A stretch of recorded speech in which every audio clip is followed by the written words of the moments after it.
Harry Potter Osborne, Magic Treehouse. The Night at Dawn. Chapter 6. Ta-da! In the torchlight, Jack saw 3 huge men standing over him. One with very squinty eyes held the torch. One with a very red face held Jack, and one with a very long mustache held on to Annie. Annie was kicking and yelling. "Stop!" said the one with the very long mustache. "Who art you?" said the one with the very red face. "Spies, foreigners, Egyptians, Romans, Persians," said the squinty-eyed one.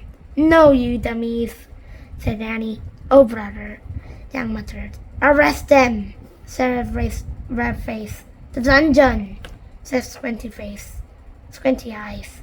The guards marched Jack and Annie out of the armory. "Go," said the guard, giving him a push. Jack went. Squinty, Annie, mustache, Jack, and Red marched down the long, dark hallway. They marched down a narrow, winding staircase. Jack heard Annie shouting at the guards. "Meanies, we didn't do anything." The guards laughed. At the bottom of the stairs was a big iron door with a bar across it. Squinty lifted the bar. He shoved the door, and it creaked open. Mustache and Red pushed Jack and Annie into a cold, clammy room. The fiercely torch-lit dungeon. There were chains hanging from the filthy walls. Water dripped from the ceiling, making puddles on the stone floor. It was the creepiest place Jack had ever seen. "We'll keep them here till the feast is done. Then turn them over to the Duke," said Squinty. "He knows how to take care of thieves." "There will be a hanging tomorrow," said Mustache. "If the rats don't get them first," said Red. They all laughed. Jack felt his backpack move, and he was quietly opening it. "Come on, let's chain the 2 of them," said Squinty. The guard started toward Jack and Annie. Annie whipped her flashlight out of Jack's pack. "Ta-da!" she yelled. The guards froze. They stared at the shiny flashlight in Annie's hand. Annie switched on the light. The guards gasped. They jumped back against the wall. Squinty dropped the torch. It fell into the dirty puddle on the floor, spluttered, and went out. "My magic wand," said Annie, waving the flashlight. "Get down, or I'll wipe you out." Jack's mouth dropped open. Annie fiercely pointed her light at Squinty, then at Mustache, and then at Red. Each howled and covered his face. "Down, all of you, get down!" shouted Annie. One by one, the guards knelt down on the wet floor. Jack couldn't believe it. "Come on," Annie whispered to Jack. "Let's go now." Jack looked at the open doorway. He looked at the guards quaking on the ground. "Hurry!" said Annie. In one quick leap, Jack followed Annie out of the terrible dungeon. Chapter 7. A Secret Passage. Jack and Annie raced back up the winding stairs and down the long hallway. They hadn't gone far when they heard shouting behind them. Dogs barked in the distance. "They're coming!" Annie cried. "In here," said Jack. He shoved open the door off the hallway and pulled Annie into a dark room. Jack pushed the door shut. Then Annie shined her flashlight around the room. There were rows of stacks and wooden barrels. "I better look in the book," said Jack, pulling out the book and flipping through the pages. "Shh," said Annie. "Someone's coming." Jack and Annie jumped behind the door as it creaked open. Jack held his breath. A light from a torch danced wildly over the sacks and barrels. The light disappeared. The door slammed shut. "Oh, man," whispered Jack. "We have to hurry. They might come back." His hands were trembling as he turned the pages of the castle book. "Here's a map of the castle," he said. "Look, this must be the room we're in. It's the storeroom." Jack studied the room in the book. These are sacks of flour and barrels of wine." "Who cares? We have to go," said Annie, "before they come back." "No, look," said Jack. He pointed at the map. "There's a trapdoor," he read aloud. "In this castle, a trapdoor led from the storeroom through a secret passage to a precipice over the moat." "What's a precipice?" said Annie. "I don't know. We'll find out," said Jack. "But we have to find the trapdoor." Jack looked at the picture carefully. Then he shined the flashlight around the room. The floor of the room was made of stones. The trapdoor in the picture was 5 stones from the door to the hallway. Jack shined the light on the floor and counted the stones out loud. 1, 2, 3, 4, 5. He stamped on the 5th stone. It was loose. Jack put the flashlight on the floor. He worked his fingers under the thin slab of stone and tried to lift it. "Help," said Jack. "It's heavy." And he helped Jack lift the stone square out of its place. Underneath was a small wooden door. Jack and Annie tugged on the rope handle of the door.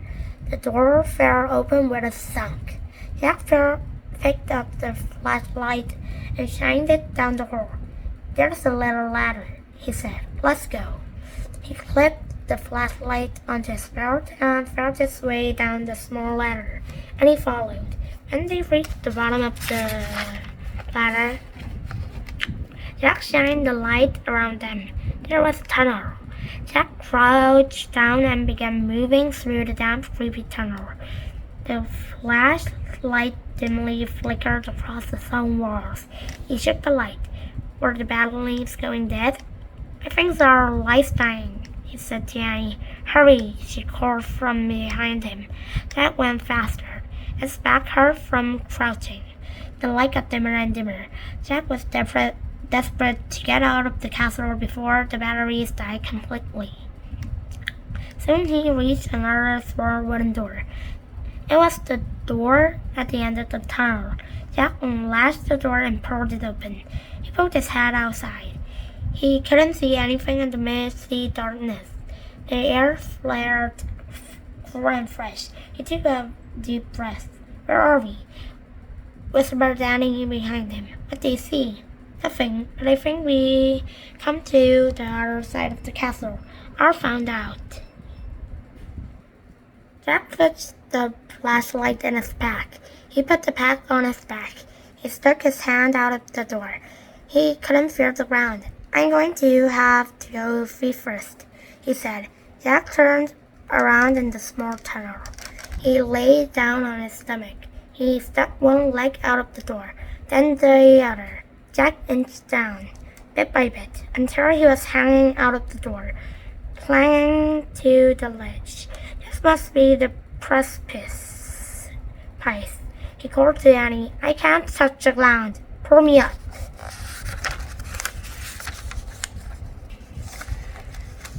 Annie reached for Jack's hand.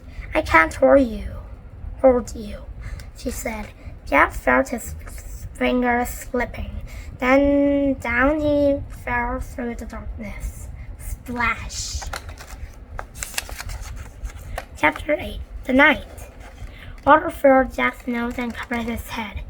His glasses slipped off. He grabbed them just in time. He coughed and flared his arms. "Jack!" Annie was calling from above. "I'm in the boat." said Jack, gasping for air. He tried to tread water and put his glasses back on. With his backpack, his shoes, and his heavy clothes, he could barely stay afloat. Splash! Hi, I'm here, Annie spluttered. Jack could hear Annie nearby, but he couldn't see her. Which way's land? Annie asked. I don't know, just swim. Jack dog paddled through the cold black water. He heard Annie swimming too. At first, it seemed as she was swimming in front of him, but then he heard a splash behind him. Annie, he called. What? Her voice came from in front, not behind. Another splash. Behind.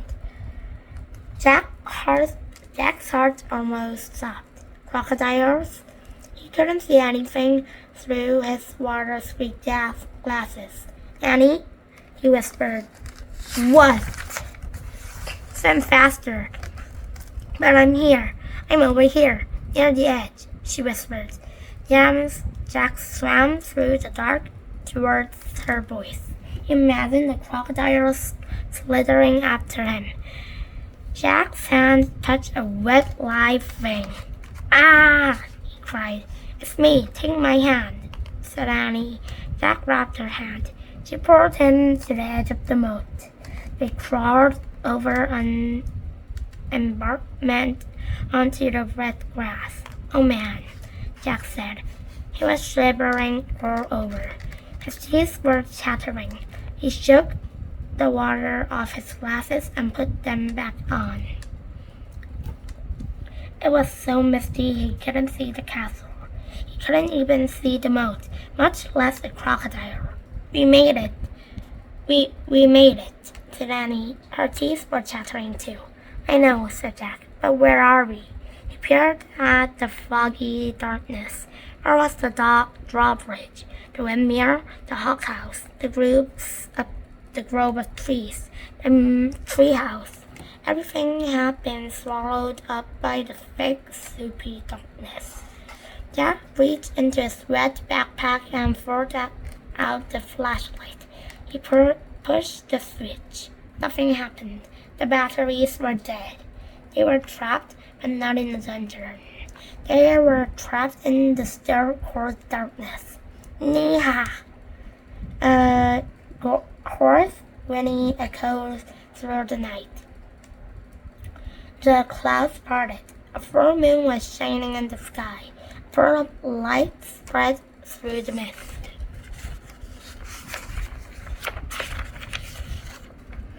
Jack and Annie saw a shadowy figure just a few feet away. It was the knight. The knight sat on the black horse. His armor shone in the moonlight. A visor hid his face, but he seemed to be staring right at Jack and Annie. Chapter 9. Under the Moon. Jack froze. It's him, Annie whispered. The knight held out his gloved hand. Come on, Jack, Annie said. Where are you going? Said Jack. He wants to help us, said Annie. How do you know? Said Jack. I can just tell, said Annie. Annie stepped towards the horse. The knight dismounted. The knight picked Annie up and put her on the back of his horse. Come on, Jack, Annie called. Jack moved slowly towards the knight. The knight lifted up too and put him on the horse behind Annie. The knight then got on behind them. He slapped the reins. The black horse cantered beside the moonlit water of the moat. Jack rocked back and forth in the saddle. The wind blew his hair. He felt very brave and very powerful. He felt as he could ride forever in this horse, with this mysterious night. Over the ocean, over the world, over the moon, a hawk shrieked in the darkness. There's the treehouse, said Annie. She pointed towards a grove of trees. The knight guided the horse towards the trees. See, there it is, Annie said, pointing to the ladder. The knight brought his horse to a stop. He dismounted and helped Annie and Jack down. Thank you, sir, Annie said. She bowed. Thank you, Jack said. He bowed too. The knight got back on his horse. He raised his left hand, then he slapped the reins and rode off through the mist. Annie started up the tall ladder, and Jack followed. They climbed into the dark treehouse and looked out the window. The knight was riding towards the outer wall of the castle. They saw him go through the outer gate. Clouds started to cover the moon again. For a brief moment, Jack thought he saw the knight's armor gleaming on the top of a hill beyond the castle. The clouds covered the moon completely. The black mist swallowed the land. He's gone, whispered Danny. Jack shivered in his wet clothes as he kept staring at the blank mist. I'm cold, said Annie. Where's the pencil reading notebook? Jack heard Annie fumbling in the darkness. He kept looking out the window. I think this is it, said Annie. I feel a circle mark. Jack was only half listening. He was hoping to see the nice armor gleam again in the distance. Okay, I'm going to use this, said Annie, because I think it's the right one. Here goes. Okay, I'm going to make a wish. I wish we could go to Fog Creek. Jack heard the wind began to blow softly. I hope I pointed to the right picture in the right book, said Annie. What? Jack looked back at her. Right picture, right book. The treehouse began to rock. The wind got louder and louder. I hope it wasn't the dinosaur book, said Annie. Stop! Jack shouted at the treehouse. Too late. The treehouse started to spin. It spun faster and faster. And everything was still. Absolutely still. Chapter 10. One mystery solved. The air was warm. It was dawn. Far away a dog barked. I think that's Henry barking, Annie said. Jack and Annie both looked out the treehouse window. We're home, said Annie. Yay! That was close, said Jack. In the distance, streetlights glowed near their house. There was a light on in their upstairs window. Uh-oh, said Annie. I think Mom and Dad are up. Hurry! Wait! In a daze, Jack opened his pack. He pulled out the castle book. It was quite wet, but Jack placed it back with all the other books. Come on, said Annie. She started climbing out of the treehouse. Jack followed her down the rope ladder. They reached the ground and took off running between the gray-black trees. They left the woods and ran down their quiet street. They got to their yard and crept across the lawn. They opened the front door carefully and slipped inside their house. They're not downstairs yet, whispered Danny. Shh, said Jack. They led the way up the stairs and down the hall. There were no sign of their mom or dad, but Jack could hear water running in the bathroom. Their house was so different from the dark, cold castle. It was safe and cozy and friendly. Annie stopped at her bedroom door. She gave Jack a smile and disappeared inside her room. Jack hurried into his room. He took off his damp clothes and pulled on his gray, soft pajamas. He sat down on his bed and opened his backpack. He took out his wet notebook. He felt around for the pencil, but his hands touched something else. Jack pulled the blue letter bookmark out of his pack. It must have fallen out of the castle book. Jack held the bookmark close to his lamp and studied it. The letter was smooth and worn. It seemed ancient. For the first time, Jack noticed a letter on the bookmark. It was a fancy M. Jack opened the drawer next to his bed. He took out the gold medallion. He looked at the letter on it. It was the same M. Now, this was an amazing new fact. Jack took a deep breath. At least, that was one mystery solved. The person who had dropped the gold medallion in the time of dinosaurs was the same person who owned all the books in the treehouse. It was this person. Jack placed the bookmark next to the medallion. He closed the drawer. Jack picked up his pencil. He turned to the least wet page in his notebook and started to write down this new pact, the same. But before he could draw them, his eyes closed. Jack dreamed they were with the night again. All three of them were riding the black horse through the cold, dark night. They rode beyond the outer wall of the castle and over a moonlight terror. Then they all rode into the mist. The end.